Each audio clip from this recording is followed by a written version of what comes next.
ನಮಸ್ಕಾರ ಸ್ನೇಹಿತರೆ, ನಿಮಗೆಲ್ಲರಿಗೂ ಶ್ರೀರಾಮ ಯಾರು ಎಂಬುದು ತಿಳಿದೇ ಇದೆ. ಶ್ರೀರಾಮನೆಂದರೆ ಎಲ್ಲರಿಗೂ ಅತಿಯಾದ ಭಕ್ತಿ ಇದೆ. ಆದರೆ ತ್ರೇತಾಯುಗದ ನಂತರ ರಾಮನು ಹೇಗೆ ಸಾವನ್ನಪ್ಪಿದ ಎಂದು ನಿಮಗೆ ತಿಳಿದಿದೆಯೇ? ಹನುಮಂತನ ಕಣ್ತಪ್ಪಿಸಿ ಶ್ರೀರಾಮನು ಏಕೆ ತನ್ನ ಪ್ರಾಣವನ್ನು ತ್ಯಾಗ ಮಾಡಿದನು? ಶ್ರೀರಾಮನನ್ನು ಉಳಿಸಿಕೊಳ್ಳಲು ಹನುಮಂತನ ಪರದಾಟ ಹೇಗಿತ್ತು ಎಂದು ನಿಮಗೆ ತಿಳಿದಿದೆಯೇ ಸ್ನೇಹಿತರೆ? ಕೇಳಿದರೆ ನಿಜಕ್ಕೂ ಕಣ್ಣಲ್ಲಿ ನೀರು ಬರುತ್ತದೆ. ಹೀಗೆ ಶ್ರೀರಾಮನ ಕೊನೆಯ ದಿನಗಳನ್ನು ಈ ವಿಡಿಯೋದಲ್ಲಿ ತಿಳಿದುಕೊಳ್ಳೋಣ ಸ್ನೇಹಿತರೆ. ಆದ್ದರಿಂದ ನಮ್ಮ ಚಾನಲ್ಗೆ ಬೇಗನೆ ಸಬ್ಸ್ಕ್ರೈಬ್ ಮಾಡಿಕೊಳ್ಳಿ. ವೀಕ್ಷಕರೇ, ರಾಮನು ರಾವಣನನ್ನು ಸಂಹರಿಸುತ್ತಾನೆ. ಇನ್ನು ತ್ರೇತಾಯುಗ ಮುಗಿದು ಹೋಗುವ ಸಮಯ ಬರುತ್ತದೆ. ಶ್ರೀರಾಮನು ಸಾವನ್ನಪ್ಪುವ ಸಮಯ ಸಹ ಬರುತ್ತದೆ. ಆಗ ಬ್ರಹ್ಮದೇವ ಹಾಗೂ ಶಿವನು ಯಮನಿಗೆ ನೀನು ಶ್ರೀರಾಮನ ಹತ್ತಿರ ಹೋಗುವ ಸಮಯ ಬಂದಿದೆ ಎನ್ನುತ್ತಾರೆ. ಆದರೆ ಯಮನಿಗೆ ಶ್ರೀರಾಮನ ಹತ್ತಿರವಲ್ಲ, ಕನಿಷ್ಠ ಅವನ ರಾಜ್ಯಕ್ಕೂ ಕಾಲಿಡೋದಕ್ಕೆ ಆಗಲಿಲ್ಲ. ಏಕೆಂದರೆ ರಾಮನ ಭಕ್ತನಾದ ಹನುಮಂತ ಯಾವಾಗಲೂ ರಾಮನ ಜೊತೆಯಲ್ಲೇ ಇರುತ್ತಾ ರಾಮನಿಗೆ ಯಾವ ಸಮಸ್ಯೆಯೂ ಬರದಂತೆ ನೋಡಿಕೊಳ್ಳುತ್ತಿದ್ದ. ಇದರಿಂದ ಹನುಮಂತನ ಅಡ್ಡಿಯಿಂದ ಯಮರಾಜನಿಗೆ ಶ್ರೀರಾಮನ ಹತ್ತಿರ ಹೋಗಲು ಆಗುತ್ತಿರಲಿಲ್ಲ. ಒಂದು ದಿನ ಶಿವನು ರಾಮನ ಕನಸಿನಲ್ಲಿ ಬಂದು, ನಿನ್ನ ಅವತಾರ ಕೊನೆಗೊಳ್ಳುವ ಸಮಯ ಬಂದಿದೆ ರಾಮ. ಯಮನು ನಿನ್ನ ರಾಜ್ಯದ ಹೊರಗೆ ನಿನಗಾಗಿ ಕಾಯುತ್ತಿದ್ದಾನೆ. ಆದರೆ ಯಮನಿಗೆ ಹನುಮಂತನು ಅಡ್ಡಲಾಗಿ ನಿಂತಿದ್ದಾನೆ ಎಂದನು. ಆಗ ರಾಮನಿಗೆ ಎಲ್ಲವೂ ಅರ್ಥವಾಗಿ ಹನುಮಂತನ ಕಣ್ತಪ್ಪಿಸಿ ನಾನು ಪ್ರಾಣವನ್ನು ಬಿಡಬೇಕೆಂದು ಯೋಚಿಸಿ ಮಾರನೆಯ ದಿನ ರಾಮನು ಸೀತೆ ಕೊಟ್ಟಿದ್ದ ಉಂಗುರವನ್ನು ತೆಗೆದುಕೊಂಡು ಒಂದು ರಂಧ್ರದಲ್ಲಿ ಹಾಕಿ ಹನುಮಂತನನ್ನು ಕರೆದು, ಹನುಮಂತ, ನನ್ನ ಸೀತೆ ಕೊಟ್ಟಿದ್ದ ಉಂಗುರ ಆಕಸ್ಮಿಕವಾಗಿ ಈ ರಂಧ್ರದ ಒಳಗೆ ಬಿದ್ದು ಹೋಗಿದೆ. ಇದರಿಂದ ನೀನು ಹೋಗಿ ನನ್ನ ಉಂಗುರವನ್ನು ತೆಗೆದುಕೊಂಡು ಬಾ ಎಂದು ಹೇಳಿದನು. ಇದಕ್ಕೆ ಒಪ್ಪಿದ ಹನುಮಂತ, ಪ್ರಭು, ನಾನು ಆದಷ್ಟು ಬೇಗ ನಿಮ್ಮ ಉಂಗುರವನ್ನು ತೆಗೆದುಕೊಂಡು ಬರುತ್ತೀನಿ ಎಂದು ಹೇಳಿ ಹನುಮಂತನು ತನ್ನ ದೇಹವನ್ನು ತುಂಬ ಚಿಕ್ಕದಾಗಿ ಮಾಡಿಕೊಂಡು ಆ ರಂಧ್ರದೊಳಗೆ ಹಾರುತ್ತಾನೆ. ಆದರೆ ಆ ಉಂಗುರ ಕೆಳಗೆ ಹೋಗುತ್ತಾ ಪಾತಾಳ ಲೋಕವನ್ನು ಸೇರುತ್ತದೆ. ಅಲ್ಲಿ ನಾಗಲೋಕದ ರಾಜನಾಗಿದ್ದಂತಹ ನಾಗರಾಜ ಕಾಣುತ್ತಾನೆ. ಅವನ ಹತ್ತಿರ ಹೋಗಿ ಹನುಮಂತನು ನಮಸ್ಕರಿಸಿ, ನಾಗರಾಜ, ನನ್ನ ಪ್ರಭು ರಾಮನ ಉಂಗುರ ಒಂದು ರಂಧ್ರದಿಂದ ಬಿದ್ದು ಈ ಪಾತಾಳ ಲೋಕಕ್ಕೆ ಬಿದ್ದಿದೆ. ಆ ಉಂಗುರ ನಿಮಗೆ ಎಲ್ಲಿದೆ ಎಂದು ಗೊತ್ತಾ ಅಂತ ಕೇಳ್ತಾನೆ. ಆಗ ನಾಗರಾಜ, ಓಹೋ, ಶ್ರೀರಾಮನ ಉಂಗುರವೇ, ಅದು ಎಲ್ಲಿದೆ ಎಂದು ನನಗೆ ಗೊತ್ತು. ನನ್ನ ಜೊತೆ ಬನ್ನಿ, ನಿಮಗೆ ಆ ಉಂಗುರ ಇರುವ ಜಾಗವನ್ನು ತೋರಿಸುತ್ತೇನೆ ಎಂದು ಹೇಳಿ ಒಂದು ಗುಹೆಗೆ ಕರೆದುಕೊಂಡು ಹೋಗಿ ಈ ಗುಹೆಯಲ್ಲಿಯೇ ಆ ಉಂಗುರಗಳು ಇದೆ ಎಂದು ಹೇಳಿದನು. ಆದ್ದರಿಂದ ಒಳಗೆ ಹೋದ ಹನುಮಂತ ಆಶ್ಚರ್ಯಕ್ಕೆ ಒಳಗಾಗುತ್ತಾನೆ. ಯಾಕಂದರೆ ಆ ಗುಹೆ ಒಳಗೆ ಒಂದಲ್ಲ ಎರಡಲ್ಲ ಲಕ್ಷಾಂತರ ಕೋಟ್ಯಾಂತರ ಉಂಗುರಗಳು ಇರುತ್ತವೆ. ಆಗ ಹನುಮಂತ ನಗುತ್ತಾ, ನನ್ನ ರಾಮನ ಉಂಗುರ ನನಗೆ ತಿಳಿಯದೆ ಎಂದು ಕೇಳುತ್ತಾ ಉಂಗುರವನ್ನು ಹುಡುಕೋದಕ್ಕೆ ಶುರು ಮಾಡ್ತಾನೆ. ಅಯೋಧ್ಯೆಯಲ್ಲಿ ಹನುಮಂತನು ಇಲ್ಲ ಎಂದು ತಿಳಿದು ಇದೇ ಸರಿಯಾದ ಸಮಯ ಅಂತ ಯಮನು ಋಷಿಯ ವೇಷವನ್ನು ಧರಿಸಿ ರಾಮನ ಹತ್ತಿರ ಹೋಗಿ, ರಾಮ, ಇಂದು ನಾನು ಏಕಾಂತವಾಗಿ ನಿನ್ನ ಹತ್ತಿರ ತುಂಬ ಮುಖ್ಯವಾದ ವಿಷಯವನ್ನು ಮಾತನಾಡಬೇಕಿದೆ. ನಾವು ಮಾತನಾಡುವ ಸಮಯದಲ್ಲಿ ಯಾರಾದರೂ ಮಧ್ಯದಲ್ಲಿ ಬಂದು ಅಡ್ಡಿಪಡಿಸಿದರೆ ಅವರಿಗೆ ಮರಣದಂಡನೆಯನ್ನು ಕೊಡಬೇಕು ಅಂತ ಹೇಳಿದಾಗ ರಾಮನು ಒಪ್ಪಿ ಲಕ್ಷ್ಮಣನ ಹತ್ತಿರ ಹೋಗಿ, ಇದರ ಪೂರ್ತಿ ಜವಾಬ್ದಾರಿ ನಿನ್ನದೇ ಲಕ್ಷ್ಮಣ. ನೀನು ದ್ವಾರದ ಹತ್ತಿರ ನಿಂತು ಎಂತಹದ್ದೇ ಪರಿಸ್ಥಿತಿ ಬಂದರೂ ಯಾರನ್ನೂ ಒಳಗಡೆ ಬಿಡಬೇಡ ಎಂದನು. ಸರಿ ಎಂದು ಲಕ್ಷ್ಮಣ ದ್ವಾರದ ಬಳಿ ಕಾವಲಾಗಿ ನಿಂತನು. ಒಳಗಡೆ ಋಷಿಯ ವೇಷದಲ್ಲಿದ್ದ ಯಮನು ರಾಮನ ಹತ್ತಿರ, ಸ್ವಾಮಿ ಶಿವ ಹಾಗೂ ಬ್ರಹ್ಮನ ಆಜ್ಞೆಯಿಂದಾಗಿ ನಾನು ಇಲ್ಲಿಗೆ ಬಂದಿದ್ದೇನೆ. ನೀವು ರಾಮನ ಅವತಾರ ಎತ್ತೋಕೆ ಕಾರಣವಾಗಿದ್ದ ಕೆಲಸ ಮುಗಿಯಿತು. ಇನ್ನು ನೀವು ಇಲ್ಲಿಂದ ಹೊರಡಬೇಕಿದೆ, ವಿಷ್ಣು ರೂಪಕ್ಕೆ ಬದಲಾಗಬೇಕಿದೆ ಎಂದು ಹೇಳಿದಾಗ ರಾಮನು ಸರಿ ಯಮರಾಜ ಎಂದು ಹೇಳುತ್ತಿದ್ದಾಗ ಋಷಿಯಲ್ಲೇ ಮಹಾಕೋಪಿಷ್ಠನಾದ ದುರ್ವಾಸ ಮುನಿ ರಾಮನ ಹತ್ತಿರ ಮಾತನಾಡಲು ಅಲ್ಲಿಗೆ ಬರುತ್ತಿರುತ್ತಾರೆ.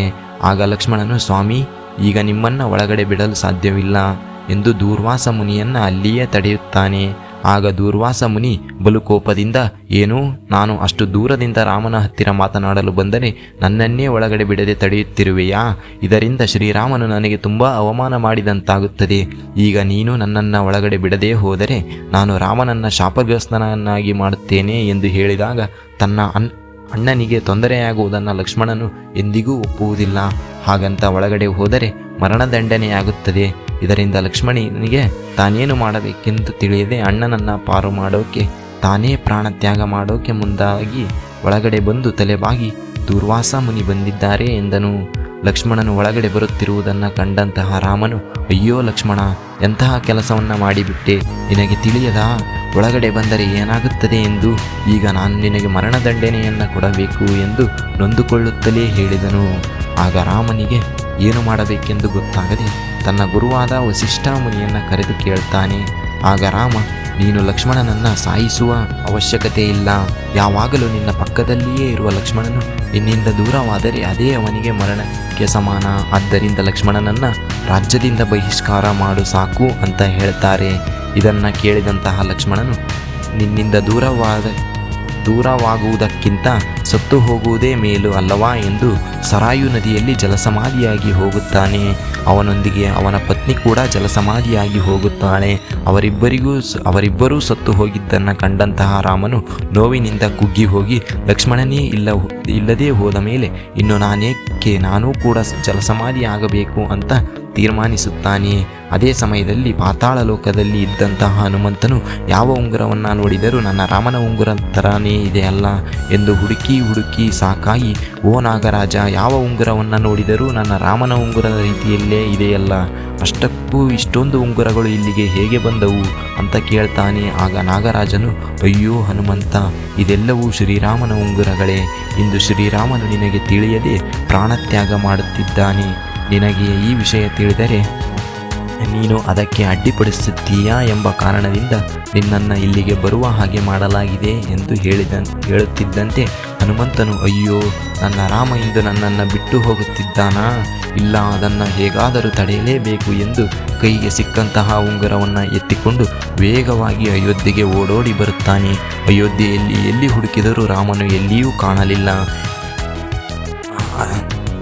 ಆದರೂ ನನ್ನ ಪ್ರಭುವನ್ನು ಉಳಿಸಿಕೊಳ್ಳಲೇಬೇಕು ಎಂದು ಗಾಳಿಯಲ್ಲಿ ಹುಡುಕುತ್ತಿರಬೇಕಾದರೆ ಸರಾಯು ನದಿಯಲ್ಲಿ ಶ್ರೀರಾಮನು ಜಲಸಮಾಧಿಯಾಗುತ್ತಿರುವುದನ್ನು ಕಾಣುತ್ತಾನೆ. ತಕ್ಷಣ ಅದೇ ವೇಗದಲ್ಲಿ ಕೆಳಗಡೆ ಬಂದು ಓಡುವಷ್ಟರಲ್ಲಿ ಶ್ರೀರಾಮನು ಹನುಮಂತನನ್ನು ನೋಡುತ್ತಾ ಜಲಸಮಾಧಿಯಾಗುತ್ತಾನೆ. ಇದೆಲ್ಲವನ್ನು ಕಂಡು ಹನುಮ ನೋವಿನಿಂದ, ರಾಮ, ಪ್ರಭು ಅಂತ ಜೋರಾಗಿ ಅಳುತ್ತಾನೆ. ಅಯ್ಯೋ, ಇದೆಲ್ಲವೂ ನನ್ನ ತಪ್ಪು, ನನಗೇ ಬುದ್ಧಿ ಇಲ್ಲ, 1 ನಿಮಿಷದಲ್ಲಿ ಬರ್ತೀನಿ ಎಂದು ಹೇಳಿ ಹೋಗಿ ಇಷ್ಟೊಂದು ಸಮಯ ವ್ಯರ್ಥ ಮಾಡಿಬಿಟ್ಟೆ. ನನ್ನಿಂದಲೇ ನೀನು ಇಂದು ದೂರವಾಗಿ ಬಿಟ್ಟೆಯಲ್ಲ ರಾಮ ಅಂತ ಕಣ್ಣೀರನ್ನು ಹಾಕುತ್ತಿರಬೇಕಾದ್ರೆ ಹನುಮಂತನ ಆಕ್ರಂದನ ಮುಗಿಲು ಮುಟ್ಟುತ್ತೆ. ಆಗಲೇ ರಾಮನು ವಿಷ್ಣು ರೂಪವನ್ನು ಪಡೆದಿರುತ್ತಾನೆ. ಆಗ ಹನುಮಂತನ ನೋವನ್ನು ಕಂಡು ಪ್ರತ್ಯಕ್ಷವಾಗಿ, ಹನುಮ, ಇದರಲ್ಲಿ ನಿನ್ನ ತಪ್ಪು ಯಾವುದೂ ಇಲ್ಲ, ನೀನು ಎಷ್ಟು ಪ್ರಯತ್ನಿಸಿದರೂ ನಡೆಯುವುದನ್ನು ತಡೆಯಲು ಸಾಧ್ಯವಿಲ್ಲ ಅಂತ ಹೇಳ್ತಾರೆ. ಆಗ ಪ್ರಭು, ನಾನು ಕೂಡ ನಿಮ್ಮೊಂದಿಗೆ ಇರಲು ಬಯಸುತ್ತೇನೆ, ನಿಮ್ಮ ಜೊತೆ ಬರುತ್ತೇನೆ ಎಂದನು. ಆಗ, ಬೇಡ ಹನುಮ, ನಿನ್ನಂಥ ಭಕ್ತರು ಈ ಭೂಮಿಯ ಮೇಲೆ ಇದ್ದು ಧರ್ಮದ ರಕ್ಷಣೆ ಮಾಡಬೇಕು, ನೀನು ಎಂದೆಂದಿಗೂ ಚಿರಂಜೀವಿಯಾಗಿರು ಎಂದನು. ಸ್ನೇಹಿತರೆ, ಈ ರೀತಿಯಾಗಿತ್ತು ಶ್ರೀರಾಮನ ಕೊನೆಯ ದಿನಗಳು. ಶ್ರೀರಾಮ ಹಾಗೂ ಹನುಮಂತನ ಈ ಬಾಂಧವ್ಯ ನೋಡಿ ನಿಮಗೇನನ್ನಿಸಿತು ಎಂದು ಕಾಮೆಂಟ್ನಲ್ಲಿ ತಿಳಿಸಿರಿ. ಇದಾಗಿತ್ತು ಸ್ನೇಹಿತರೆ ಇಂದಿನ ವಿಡಿಯೋ. ಈ ವಿಡಿಯೋದಿಂದ ನೀವೇನಾದರೂ 1% ಆದರೂ ಕಲಿತಿದ್ದರೆ ಈ ವಿಡಿಯೋಗೆ ಒಂದು ಲೈಕ್ನ ಮಾಡಿ ಸ್ನೇಹಿತರೆ. ಜೈ ಶ್ರೀರಾಮ್. ಧನ್ಯವಾದಗಳು ಸ್ನೇಹಿತರೆ.